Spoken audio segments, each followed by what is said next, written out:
السلام علیکم ورحمۃ اللہ وبرکاتہ۔ ہر سال کی طرح اس سال ایک بار پھر ہم ایجوکیشن ایکسپو 2024 کی طرف آ گئے ہیں۔ ایجوکیشن ایکسپو سالانہ کیا جانے والا ایک ایسا ایونٹ ہے جس میں ایجوکیشن سے ریلیٹڈ الگ الگ اپارچونیٹیز، الگ الگ معلومات اسٹوڈنٹس کو اور پیرنٹس کو، ساتھ ہی ساتھ عام حضرات کو بھی مہیا کرائی جاتی ہے۔ ایجوکیشن ایکسپو 2024 میں ہر سال کی طرح اس سال بھی کئی سارے ایونٹس رکھے جائیں گے۔ ان ایونٹس میں جو ایک سب سے امپورٹنٹ ایونٹ ہے وہ ٹیلنٹ سرچ ایگزامینیشن 2024 ہے۔ اس سے پہلے کہ ہم ٹیلنٹ سرچ ایگزامینیشن 2024 کے بارے میں سمجھیں، ہم تھوڑا سا اس ایکسپو کے بیک گراؤنڈ کے بارے میں جان لیتے ہیں۔ ایجوکیشن ایکسپو ویسے تو کئی ساری انسٹیٹیوشنز، کئی ساری شخصیات اس سے جڑی ہوئی ہیں، لیکن یہ جس کا برین چائلڈ ہے وہ ہے mind in motion. Mind in motion foundation یہ ایک ناٹ فار پروفٹ آرگنائزیشن ہے جو ایجوکیشن اور سوشل انیشیٹو سے تعلق رکھتی ہے۔ اس کا اہم کام ہے اسٹوڈنٹس کو امپاور کرنا، اور امپاور کرنے کے لیے اکیڈمک پروگرامز اور کمپٹیشنز کا استعمال کیا جاتا ہے۔ اس کے علاوہ یہ بہت سارے ایونٹس بھی آرگنائز کرتی ہے، جیسے کانفرنسز، ایکسپوز، ورکشاپس، جس کا مقصد ایجوکیشنل ڈیولپمنٹ ہے۔ اسی کے تحت MTSC ایگزام بھی لیا جا رہا ہے، جس میں اسٹوڈنٹس کو کمپٹیٹیو ایگزامز کے لیے تیار کیا جائے گا۔ یہ ایگزام ینگ ٹیلنٹس کو نرچر کرے گا اور لرننگ ریسورسز گائیڈنس پرووائڈ کروائے گا۔ ساتھ ہی ساتھ مائنڈ ان موشن یہ انکریج کرتا ہے اسٹوڈنٹس کو تاکہ وہ کمپٹیٹیو ایگزامز جیسے کہ UPSC وغیرہ میں دلچسپی لیں اور اپنا کریئر بنائیں۔ مشن ٹیلنٹ ہب یہ مائنڈ ان موشن کے تحت ایک مشن ہے جس کا مقصد ہے اسٹوڈنٹس کو کمپٹیٹیو ایگزامز کے لیے تیار کرانا تاکہ ان کی اکیڈمک ایکسلنس میں امپروومنٹ ہو، انہینسمنٹ ہو۔ اس کا اور ایک مقصد ہے کہ یہ ٹیلنٹ سرچ ایگزامز اور پروگرامز کو آرگنائز کروائے گا۔ دا یونیک گائیڈنس سینٹر یہ ایک ایسی کلاس ہے جو 3 روپے والی کلاس کہلاتی ہے، جو بہت ہی افورڈیبل ایجوکیشنل سروسز یا ایجوکیشنل سپورٹ پرووائڈ کرتی ہے۔ تقریباً 250 اسٹوڈنٹس ہیں جو صرف 3 روپے پر ڈے دے کر تعلیم حاصل کر رہے ہیں۔ یہ انیشیٹو مشن ٹیلنٹ ہب کی کمٹمنٹ کو دکھاتا ہے۔ یہ چاہتے ہیں کہ کوالٹی ایجوکیشن کو سب کے لیے ایکسیسیبل بنایا جائے۔ ایجوکیشن ایکسپو 2024 یہ ایک ویک لانگ پریسٹیجیس ایونٹ رہے گا۔ یہ 15 دسمبر سے 22 دسمبر 2024 تک رہے گا مراٹھواڑہ میں۔ اس میں کانفرنسز ہوگی، ورکشاپس ہوگے، سیمینار ہوگے، ایگزیبیشنز ہوگے۔ اس میں پارٹیسپیٹ کریں گے ٹیچرز، اسٹوڈنٹس اور الگ الگ ایجوکیشنل انسٹیٹیوشنز۔ اس میں مراٹھواڑہ لیول کے سائنس فیئر اور میگا جاب فیئر وغیرہ بھی ہوگی۔ یہ تو ہوا مائنڈز ان موشن اور ایجوکیشنل ایکسپو کے تعلق سے۔ اس سے آگے ہم بڑھتے ہیں اور minds in motion talent search examination MTSC 2024 یہ مشن ٹیلنٹ ہب اور مائنڈز ان موشن کی کولیبوریشن سے لیا جانے والا ایک ایگزام ہے۔ یہ اسٹیٹ لیول امتحان رہے گا جو کہ کمپٹیٹیو ایگزام رہے گا۔ کمپٹیٹیو یعنی مقابلہ جاتی امتحان رہے گا۔ یہ 6th کلاس سے 10th کلاس تک کے اسٹوڈنٹس کے لیے ہوگا جو کہ مہاراشٹر سے تعلق رکھتے ہوں۔ اس کا مقصد ہے نیشنل لیول کے امتحانات جیسے کہ UPSC MTSC 24 وغیرہ کے لیے اسٹوڈنٹس کو تیار کیا جائے۔ اس امتحان کا ایک اور مقصد ہے کہ اسٹوڈنٹس کے درمیان یا پارٹیسپینٹس کے درمیان کریٹیکل تھنکنگ اور انالیٹیکل اسکلس ڈیولپ کی جائے۔ کریٹیکل تھنکنگ کو کہتے ہیں اردو میں تنقیدی سوچ، یعنی کسی بھی چیز کو، جو بھی چیز آپ کے سامنے آ رہی ہے، وہ نیوز آرٹیکل ہو سکتا ہے، وہ ایک فیکچوئل انفارمیشن ہو سکتی ہے، یا وہ کسی کا خیال ہو سکتا ہے۔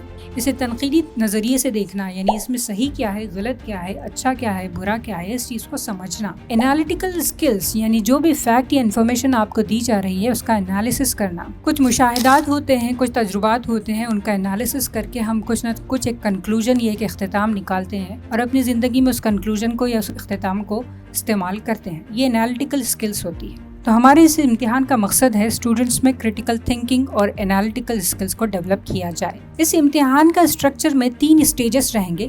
اسٹیج 1 جسے ہم پریلمس کہیں گے۔ اس پریلمس میں 100 MCQ کوسچن ہوگے۔ MCQ یعنی ملٹیپل چوائس کوسچن۔ ہر سوال کے 4 آپشنز آپ کو دیے جائیں گے اور ان 4 آپشنز میں سے آپ کو صحیح آپشن چننا ہوگا۔ اس میں سوالات جہاں سے لیے جائیں گے اس کا تفصیلی سلیبس آگے آئے گا۔ یہاں پر ہم کرنٹ افیئرز، GK، ایپٹیٹیوڈ وغیرہ کو مینشن کر دیتے ہیں۔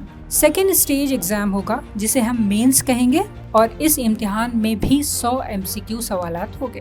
ان کا ڈیفیکلٹی لیول اسٹیج 1 سے تھوڑا زیادہ ہوگا تاکہ آپ کی معلومات کی گہرائی اور کانسیپچول کلیئرٹی کو سمجھا جا سکے۔ پھر آئے گی اسٹیج 3 جسے ہم انٹرویو یا پرسنالٹی کمیونیکیشن اسکل کہیں گے۔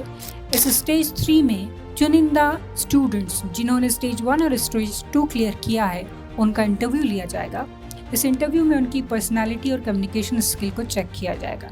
पर्सनालिटी कहते हैं आपकी शख्सियत को, आप कैसी सोच रखते हैं, आप किस तरीके से अपने आप को प्रेजेंट करते हैं, आप किसी किस्म की सिचुएशन में किस तरह से रिस्पॉन्ड करते हैं, ये सारी चीज़ें पर्सनालिटी का पार्ट होती है। कम्युनिकेशन स्किल यानी आप किस तरीके से बातचीत करते हैं, आप अपने जहन में मौजूद ख़यालात को अल्फाज का जामा पहना कर किस तरीके से पेश करते हैं, ये कम्युनिकेशन स्किल में शामिल होता है। तो ये स्टेज 3 में चेक किया जाएगा कि आपकी पर्सनालिटी और आपकी कम्युनिकेशन स्किल्स कैसे होती है। तो ये 3 स्टेजेस पर मबनी इम्तिहान है।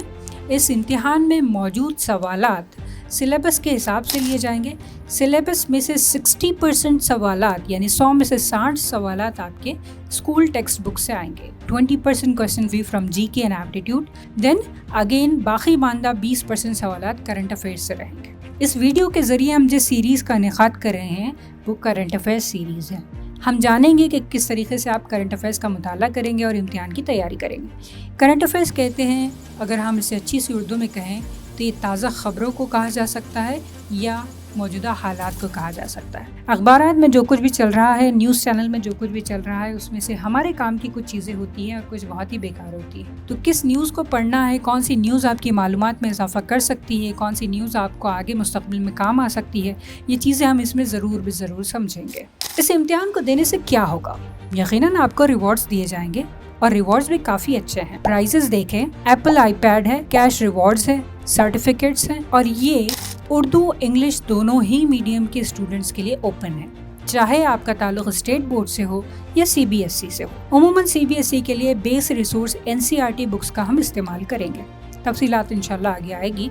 ये ही एक बुनियाद रहेगी जिसके ज़रिए से हम आपके अंदर कॉन्फिडेंस और एम्बिशन को बिल्डअप करना चाहते हैं। हम चाहते हैं कि आप खुद एतमादी के साथ अपने मकसद की जानिब बढ़ें और इस कौम व मिलत का एक चमकता सितारा ज़रूर बने। आगे बढ़ते हैं और रजिस्ट्रेशन की थोड़ी सी बात करते हैं। तफसीलात आपकी स्क्रीन पर है। इस रजिस्ट्रेशन प्रोसेस को ज़रूर गौर से पढ़िए और दिए गए कॉन्टैक्ट पर आप मज़ीद तफसीलात को हासिल कर सकते हैं। MTSE का सिलेबस में 6th से 10th तक मौजूद NCERT और स्टेट बोर्ड की किताबें शामिल हैं। बेफिक्र रहिए, अगर आप स्टेट बोर्ड से ताल्लुक़ रखते हैं तो आपके लिए डिफ़िकल्टी लेवल NCERT तक नहीं जाएगा, और अगर आप NCERT से ताल्लुक़ रखते हैं या CBSE से ताल्लुक़ रखते हैं तो स्टेट बोर्ड आपके लिए कोई मुश्किल काम नहीं है। आप चाहे किसी स्कूल से ताल्लुक़ रखते हैं, हमारा एग्ज़ाम सेटअप इस तरीके से रहेगा कि आपकी 6th to 10th की क्लासेस की किताबों से सवालात लिए जाएंगे। किन सब्जेक्ट के सवालात हम लेंगे? यहाँ पर सब्जेक्ट के नाम दिए गए हैं: general science, mathematics, history, geography, civics, current affairs, general knowledge and aptitude. इसमें से ज़्यादातर सब्जेक्ट तो आपके 6th to 10th में कवर हो जाएंगे और जो नहीं कवर होंगे वो हम कवर करवाएंगे। खुसूसन करंट अफेयर्स आपको वीडियो के ज़रिए प्रोवाइड करवाया जाएगा। So stay connected. इसमें टोटल सवालात 100 हो गए, 100 सवालात हो गए। हर सवाल के 3 मार्क्स हो गए। अगर आप सही सवाल देते हैं तो +3 यानी 3 मार्क मिल जाएंगे। अगर आप गलत जवाब देते हैं तो -1 यानी हर एक रॉन्ग आंसर के लिए, गलत जवाब के लिए 1 नंबर काटा जाएगा। माइंडेड नेगेटिव मार्किंग यहाँ पर मौजूद है। अब ये सिलेबस में काफ़ी सारी किताबें हैं। 6 to 10 तक पढ़ना हम जानते हैं कि आपके लिए मुमकिन नहीं है, इसलिए हमने इसमें से कुछ मखसूस चैप्टर्स चुने हैं, कुछ मखसूस असबाक ही आपको पढ़ने हैं और उन असबाक की तफसीलात आपको एक ब्रोशर के ज़रिए प्रोवाइड की जाएगी। आप अपने स्कूल के कोऑर्डिनेटर से कांटेक्ट कर सकते हैं। अब हम इसके सिलेबस की मज़ीद गहराई में उतरते हैं और टॉपिक्स देखते हैं कि क्या क्या आपसे पूछा जाएगा। जनरल नॉलेज में आम तौर पर इंडियन पॉलिटी होती है, हिस्ट्री होती है, नेबरिंग कंट्रीज़ होते हैं, जैसे बांग्लादेश में क्या चल रहा है। अभी अगर आपने नोटिस किया होगा तो न्यूज़ में देखे बांग्लादेश काफ़ी ज़्यादा चल रहा है। बांग्लादेश में एक उथल पुथल मची हुई है। डेमोक्रेटिकली इलेक्टेड गवर्नमेंट को वहाँ से हटा दिया गया है और दूसरी अवाम की अपनी पसंदीदा गवर्नमेंट को वहाँ पर लाया जा रहा है।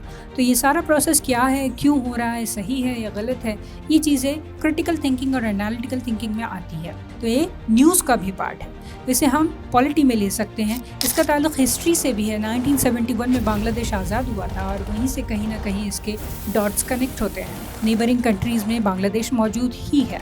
फिर बांग्लादेश में जब ये सब कुछ चल रहा था उसी वक्त वहाँ पर एक फ्लड भी आया। वो फ्लड या वो तूफ़ान क्यों आया था? क्योंकि इंडिया ने अपने डैम गेट्स खोले थे। तो ये ज्योग्राफी का पार्ट है। इंडिया का लैंडस्केप या इंडिया की जो ज़मीन है वो किसी हद तक ऊंचाई पर है। बांग्लादेश की ज़मीन या बांग्लादेश का लैंडस्केप थोड़ा सा नीचे की जानिब है। तो इंडिया के अगर डैम्स खुलते हैं तो पानी बहकर बांग्लादेश में जाता है। तो ये ज्योग्राफिकल फीचर्स में शामिल हो जाएगा। ये आपके नोट बुक्स में ज्योग्राफी मौजूद है। आगे बढ़ते हैं, फेस्टिवल्स भी इसमें शामिल हो गए। हम अक्टूबर एंड नवंबर के शुरू में आपको दिवाली छुट्टियां मिलेगी, नवंबर में दिवाली आ रही है। इस तरह से बहुत सारे फेस्टिवल्स चलते रहते हैं, इसके भी बारे में हम आपको कवर करवाने की कोशिश करेंगे, या फिर आप भी न्यूज़पेपर पर नज़र रखिए कि कौन से फेस्टिवल्स आ रहे हैं और इसके पीछे क्या चीज़ें हैं, उसके ऊपर गौर करेंगे। स्पोर्ट्स भी देखिए बड़ा इंपॉर्टेंट पार्ट है करंट अफेयर्स का या जनरल नॉलेज का। इसमें देखिए पिछले महीने यानी अगस्त में ओलंपिक गेम्स हुए थे और वो समर ओलंपिक्स थे, अभी विंटर ओलंपिक्स होने वाले हैं, और पैरा ओलंपिक यानी जो अपाहिज लोग होते हैं उनके लिए भी ओलंपिक्स होते हैं जो अभी इस वक्त चल रहे हैं। इसके अलावा अवार्ड्स वगैरह भी आप जनरल नॉलेज में शामिल कर सकते हैं। ठीक है, तो ये सारी चीज़ें जीके में होगी। करंट अफेयर्स में भी इसी तरह की कुछ चीज़ें शामिल होगी। हम पूरी कोशिश करेंगे कि 2 या 3 महीने के करंट अफेयर्स आपको ज़रूर पेश कर सकें। नेक्स्ट टॉपिक रहेगा एप्टीट्यूड का। एप्टीट्यूड यानी आपकी जनरल मेंटल एबिलिटी, आपका जहन किस तरह फास्ट काम करता है और दिए गए छोटे छोटे प्रॉब्लम्स को सॉल्व करता है। ये प्रॉब्लम्स टाइम एंड वर्क के हो सकते हैं, रेशो प्रोपोर्शन के हो सकते हैं, कोडिंग डिकोडिंग के हो सकते हैं, ब्लड रिलेशन के हो सकते हैं। आप में से अक्सर लोग इसके बारे में जानते होंगे, अगर नहीं जानते हैं तो थोड़ा सा गूगल रिसर्च ज़रूर करें, आपको इस तरीके से पता चल जाएगा कि एप्टीट्यूड क्या होता है। मैं ब्रीफली यहाँ पर बताती हूँ कि एप्टीट्यूड में आपको कुछ इस तरीके के सवाल दिए जाते हैं, जैसे फॉर एग्जांपल यहाँ पर दिया गया है टाइम एंड वर्क। तो आपको सवाल दिया जाएगा कि मखसूस कोई काम है जिसका 2 लोग एक दिन में ख़त्म करते हैं तो 6 लोग मिलकर कितने वक्त में ख़त्म करेंगे, या 4 लोगों को एक काम करने के लिए 24 घंटे लगते हैं तो 10 लोग मिलकर इस काम को कितने वक्त में ख़त्म करेंगे। इस तरह के सवाल होते हैं जो कि टाइम एंड वर्क में शामिल होते हैं। रेशो एंड प्रोपोर्शन, तनासुब, ये आपने स्कूल में पढ़ा होगा मैथ्स में, ये इसमें शामिल है। कोडिंग एंड डिकोडिंग, कुछ इस तरह के सवाल होते हैं जिसमें कुछ मखसूस आदाद को, नंबर्स को ABCD कंसिडर कर लिया जाता है और फिर उसके बीच में आपको प्लस माइनस करना है, या किसी तरह का और प्रोसेस उसके बीच में होता होगा। कोडिंग या डी कोडिंग, इस तरह के सवाल होते हैं। ब्लड रिलेशन यानी रिश्तेदारियाँ, इसमें इस तरह के सवाल दिए जाते हैं कि फला XY का बेटा है, Y Z की बेटी है, तो फला फला का कौन होगा। इस तरीके से सवाल आते हैं जिसमें आपको ब्लड रिलेशंस बतानी होती है। सिटिंग अरेंजमेंट यानी राउंड टेबल है या फिर एलिप्टिकल टेबल है या फिर कोई और अरेंजमेंट है जिसमें लोग बैठे हुए हैं और उसमें आपको पता करना है कि पर्टिकुलर पर्सन किसके बाजू बैठा है, या किसके लेफ्ट में कौन है, किसके राइट में कौन है। इस तरह के सवाल इसमें आते हैं। ठीक है, तो ये ब्रीफली हमने आपको इंट्रोडक्शन दिया है। बाकी तफसीलात आपके ब्रोशर में मौजूद है, अपने कोऑर्डिनेटर से ज़रूर मालूम कीजिए इसके बारे में और हमारी वेबसाइट को भी विजिट कीजिए।